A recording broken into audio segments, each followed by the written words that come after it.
Sí, buenas tardes. A mí, como siempre, me gusta primero agradecer la organización de todas aquellas personas que se involucraron en esta actividad, de Adriana, de Simón, de Víctor, de la maestra Esther, de todos ustedes que se tomaron el tiempo de estar con nosotros. Entonces, en primer lugar, agradecer el tiempo para organizar y el tiempo de ustedes para acompañarnos. Y en segundo lugar, bueno, yo lo que quisiera decir es, yo siempre me he sentido profundamente anarquista, porque siento que el anarquismo es lo más cercano al reino de Dios en esta tierra, la verdad. Y es un mundo en el que todos somos iguales y en el que todos tenemos derecho al territorio, tenemos derecho a la vida, en donde las personas valemos porque tenemos un alma y no porque tenemos dinero. Y yo por eso me considero, siempre lo he dicho, un anarquista guadalupano. Creo que aquella parte de la izquierda que sostiene que la religión es el opio del pueblo es porque no han entendido el significado de los santos. Y por eso es una parte de lo que yo quería venirles a platicar ahora. ¿Cuál es el significado de los santos en el sentido más profundo de muchos pueblos? Ustedes y nosotros todos conocemos que hay santos que tienen más milagros que otros, que son más milagrosos que otros. ¿Qué es lo que pasa ahí? ¿Por qué son más milagrosos esos santos? Habría que preguntarnos, por ejemplo, ¿de qué están hechos esos santos? A mí, cuando yo me enteré que muchos de los santos de Morelos estaban hechos con bagazo de caña, me pareció impactante. Porque lo que yo estaba percibiendo ahí es el ciclo de vida de las comunidades se representa en el material con el que está hecho el santo. Nuestro santo está hecho de lo que yo mismo vivo.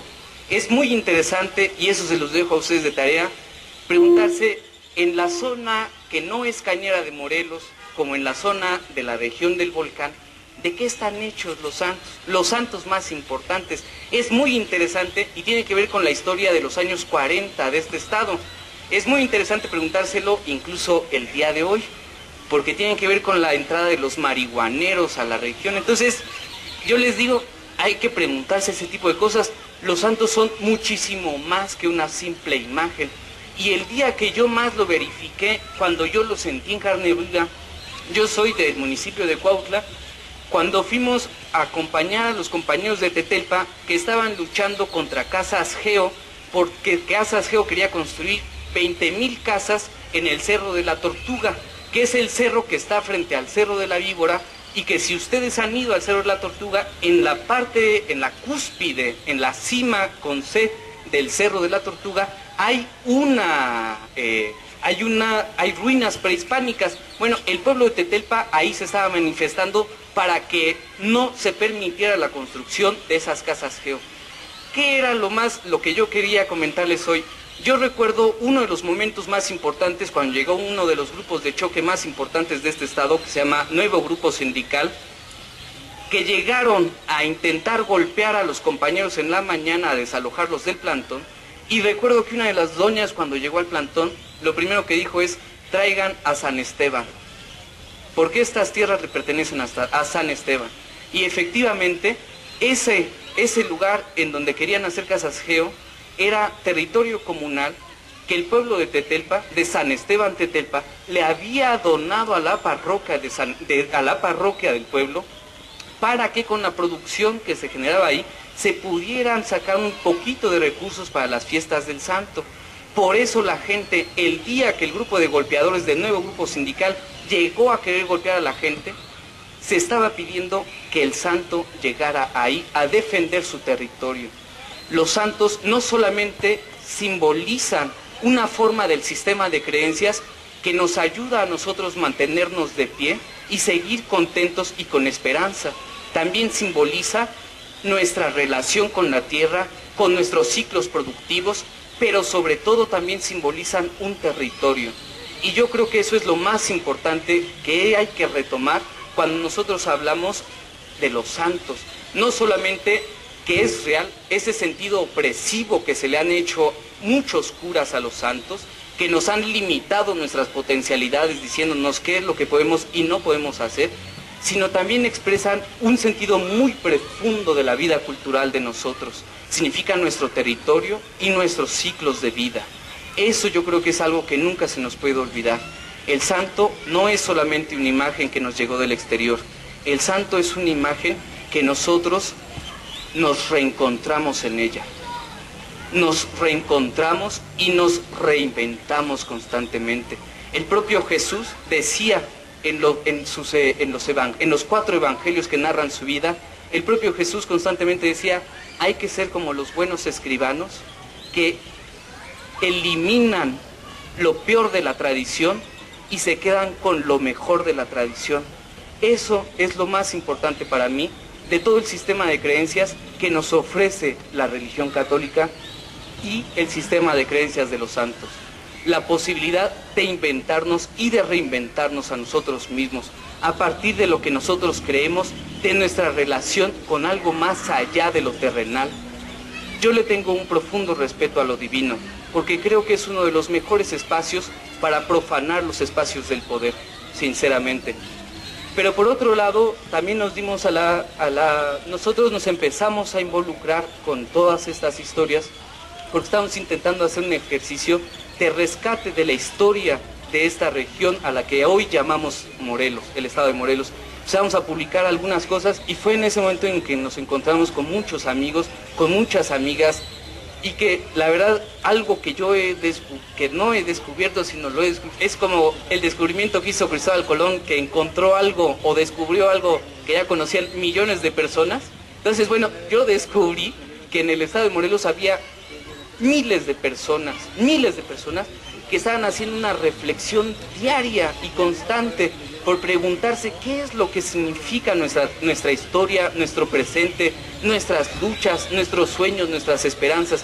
En esa búsqueda encontramos a personas como Víctor, que como él bien dijo, pues le propusimos editar o reeditar una serie de textos, y él nos dijo, bueno, mira, hace 10 años, porque estos textos que hoy les venimos a presentar, en realidad tienen una historia de hace 10 años que empezó Víctor junto con Simón, junto con muchos compañeras y compañeras. Le dijimos, vamos a reeditarlo, porque yo creo que la historia se repite muchas veces, y decía una persona, la primera vez que se hace historia es una tragedia, la segunda vez es una farsa. Entonces por eso hay que conocer nuestra historia, para entender cuál es el proceso que hemos llevado en este territorio.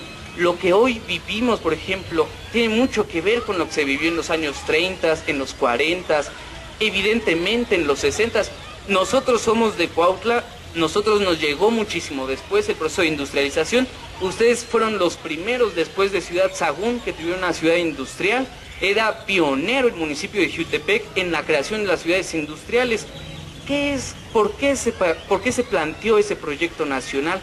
¿Qué es lo que pasaba ahí? Esa es una pregunta que nos deberíamos de hacer todos los morelenses. Inclusive, ¿quién estaba gobernando en ese entonces? Era un gobernador que se llama Norberto López Avelar. Para no desviarme del tema, les voy a decir, este gobernador del estado de Morelos pidió el Premio Nobel de la Paz y decía, es que yo he participado en el asesinato, o sea, sí, el Premio Nobel de la Paz, porque ha participado en el asesinato de los 2 grandes comunistas de México, Emiliano Zapata y Rubén Jaramillo. Esta persona estaba gobernando el estado de Morelos cuando en el municipio de ustedes se estaba haciendo la ciudad industrial de Cuernavaca, del Valle de Cuernavaca, Cibac. Entonces es importante conocer la historia para entender qué es lo que está pasando hoy. ¿Por qué hoy se están haciendo una serie de propuestas? En ese sentido yo diría, conocer nuestra historia, conocer la parte más íntima de nuestra historia, es entender hacia dónde queremos seguir caminando. Si no entendemos nuestro pasado, porque es lo único que conocemos, no tenemos nada con lo cual levantarnos, con lo cual seguir caminando. Eso es una de las cosas más importantes. Por otro lado, para no alargarme más y darle más espacio a la compañera que viene de otros pueblos, Adriana, al compañero, es simplemente decirles, bueno, nosotros estábamos empezando a hacer esta serie de cosas, nosotros venimos de un colectivo que se llama Calpulli, Escuela Calpulli. Nosotros creemos que hay montones de problemas en este país y que si este país no se ha caído es por el esfuerzo de montones de hombres y mujeres que día con día se levantan a las 5 de la mañana a trabajar, a las 6 de la mañana. Gracias a ellos este país no se ha caído, la verdad. No gracias a los gobernantes, sino gracias a las personas de a pie. gracias a los que siguen cultivando el maíz, a los que siguen defendiendo su semilla criolla y a los que siguen defendiendo su territorio y sus santos. Gracias a ellos no se ha caído este país. Bueno, nosotros vemos montones de problemas en este país, en este territorio. Nosotros sabemos que nadie puede solucionar todo, sino que cada quien se tiene que dar a la tarea de solucionar uno o dos problemas muy chiquitos. A lo mejor no se logran solucionar, pero se logra sembrar una semillita. Nosotros simplemente nos propusimos contribuir a esta lucha que hacemos todos los mexicanos en dos sentidos: en acercar los materiales que ya se han publicado a mucha gente, distribuirlos en las plazas, distribuirlos en las fiestas, en los kioscos, etcétera, etcétera. Y el otro de los proyectos que nosotros tenemos como Escuela Calpulli tiene que ver con algo que es un problema vital, no solamente en este país, sino en el mundo todo, y que tiene que ver con en el momento en el que los gringos decidieron ser los productores alimentarios de este planeta. No es casual que un país como México sea el principal país con más Walmarts en todo el mundo. Es una humillación que nosotros, que nosotros domesticamos, por decirlo de alguna forma, el maíz. Hoy por hoy, una parte importante de las tortillas que ustedes y yo estamos consumiendo es maíz africano. Maíz africano. Es una vergüenza. Gracias a muchos pueblos que han defendido sus semillas y que les ha costado sangre, es que esto no se ha logrado. El otro puntito muy chiquito en el que Escuela Calpulli está intentando contribuir es intentar impulsar un proyecto de autonomía alimentaria mediante dos formas. Hay un pequeño proyecto que se llama la RAI, que es una red de distribución, de romper la intermediación, y son productores de Morelos que van directamente a venderle a consumidores de la Ciudad de México, intentando romper esa mediación. Y por el otro lado, pues intentando dar pequeños tallercitos, que eso es algo que todavía no lo hacemos, es un proyecto a futuro de cultivo de hongo, ¿no?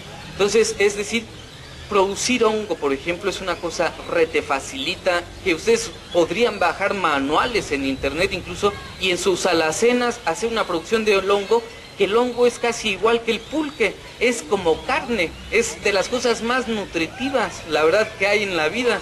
Entonces, ustedes se pueden echar en la mañana un vasito de pulque, una quesadillita de hongos, y tienen la seguridad que están desayunando como reyes, la verdad, pura proteína. Esa es la contribución que Escuela Calpulli quiere hacer en esta región, y en el pequeño tiempo de vida que Dios nos da para estar en este planeta, dedicarnos a distribuir hongos y libros en el estado de Morelos. Ese es el proyecto. Y entonces hoy venimos pues para nada más presentarles este material, que pues son los libros, y que uno de ellos, que escribió Víctor junto con muchas personas, con Simón, que está por acá, que trae una canción, pues el material de Santiago Apóstol, ¿no? Pero bueno, más que platicarles el contenido de este material, pues cederles la palabra a las otras compañeras para que ellas dijeran cómo se reproduce esa cultura en sus propios pueblos.